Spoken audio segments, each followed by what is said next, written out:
नमस्कार सभी साथियों का।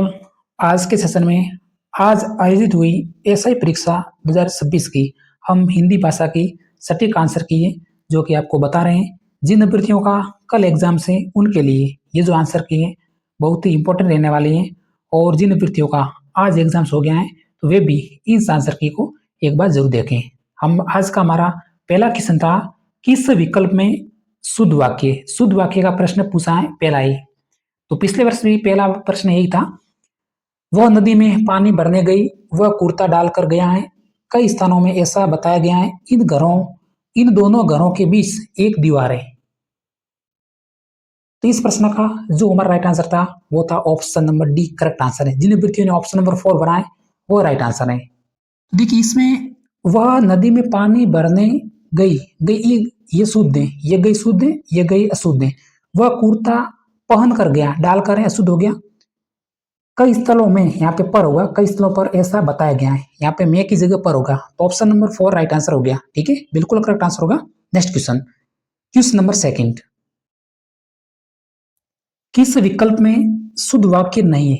शुद्ध वाक्य नहीं है तो इसका मैं आपको राइट आंसर बता देता हूं। ठीक है, इसका जो राइट आंसर है ऑप्शन नंबर 3 होगा। इनको दंगा कहकर पुकारना अनुचित है, यह शुद्ध वाक्य नहीं है। सही वाक्य होगा, इसे दंगा कहना अनुचित है या इसे दंगा कहना उचित नहीं है, इस तरह से होगा। राइट आंसर हो गया ऑप्शन नंबर 3। जिन अभ्यर्थियों ने बनाए करेक्ट आंसर 100%। तीसरा क्वेश्चन, किस विकल्प में अशुद्ध वाक्य है?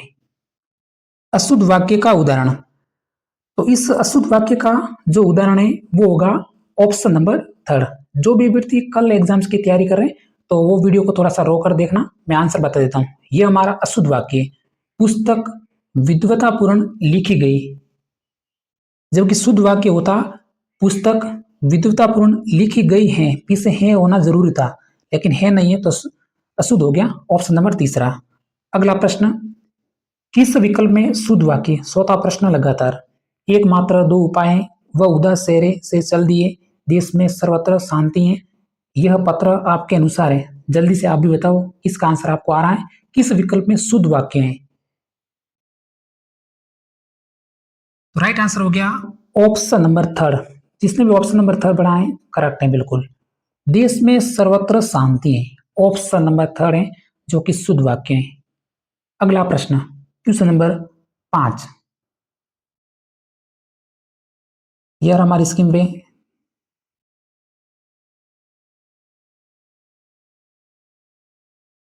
निर्देशक चिन्ह के प्रयोग के संबंध में असंगत है। किसी विषय के साथ तत्व संबंधी अन्य बातों की सूचना देने में, किसी के वाक्य को उद्धृत करने के पश्चात, बातचीत में रुकावट सूचित करने के लिए, किसी वाक्य में भाव अचानक परिवर्तन होने पर निर्देशांक चिन्ह के प्रयोग से संबंध में असंगत। तो इस प्रश्न का राइट आंसर हो गया, वो हो गया ऑप्शन नंबर 2। किसी वाक्य के उद्धृत करने के पश्चात, ये होगा ऑप्शन नंबर 2 होगा। ठीक है, ऑप्शन नंबर 2।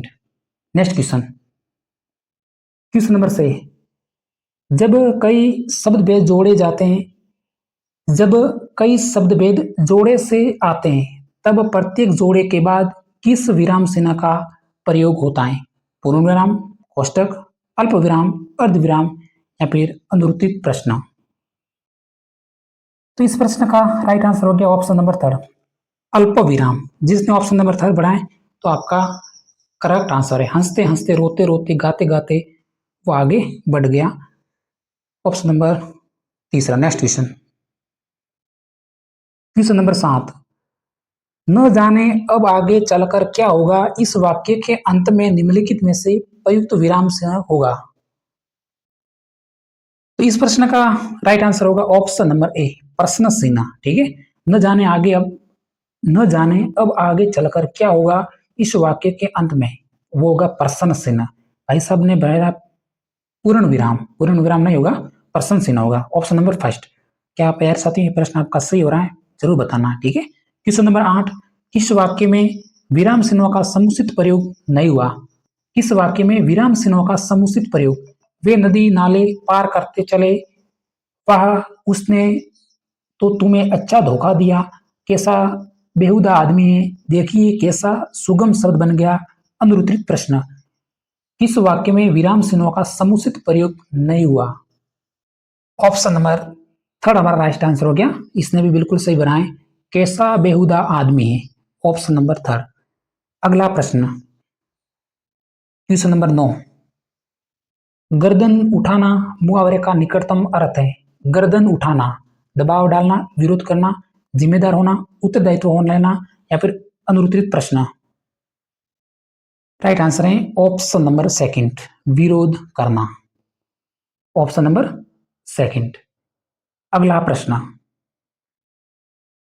क्वेश्चन नंबर 10 है, किसी रचना का रूपांतरण करने में बाहर से लगाए गए शब्दों के साथ किस विराम चिन्ह का प्रयोग किया जाता है?